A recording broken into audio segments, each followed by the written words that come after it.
आज हम जो है साइंस एक्सपेरिमेंट नंबर 3 चलो तजुर्बा के जरिए सीखे।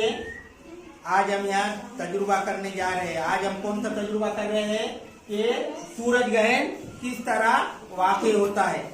सबसे पहले जो है तो हमने क्या किए, 3 चीजें लिए। एक जो है छोटी गेंद, बड़ी गेंद और बैटरी टार्च जिसको बोलिए। अब सूरज ग्रहण कब वाकई होता है?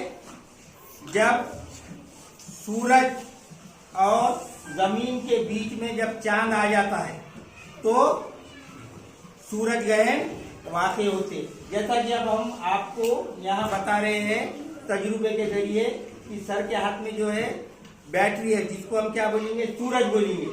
फिर उसके बाद जो है तो ये जो छोटी गेंद आपको नजर आ रही है उसको क्या बोलते हैं, चांद बोलते। और ये जो बड़ी गेंद नजर आ रही है उसको क्या बोलेंगे, जमीन। अब इधर देखिए, सूरज की रोशनी जो है जमीन पे पड़ी, लेकिन बीच में चांद रहने से सूरज की रोशनी जितने हिस्से पे जमीन के पड़ी और जहाँ रोशनी नहीं पड़ी तो वहाँ क्या हो रहा,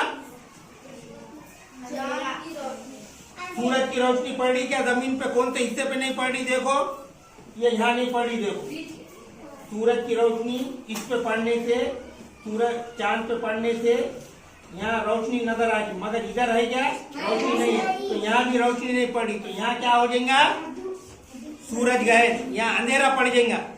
जमीन के ऊपर जितने हिस्से में अंधेरा पड़ा वहाँ क्या हो जाता, सूरज ग्रहण।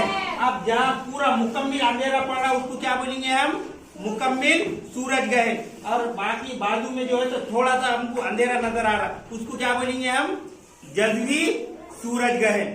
समझ में आ गया ना? तो अब ये तजुर्बे के जरिए आपको हमने बताया कि सूरज ग्रहण किस तरह वाकई होता है। बच्चे इधर बेटे,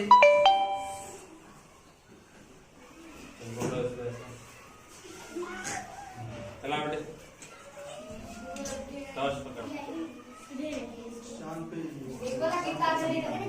सर ये इसके बराबर रोशनी मारना बेटे।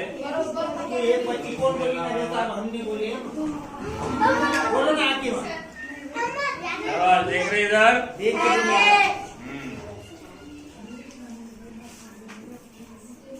Okay, clap clap.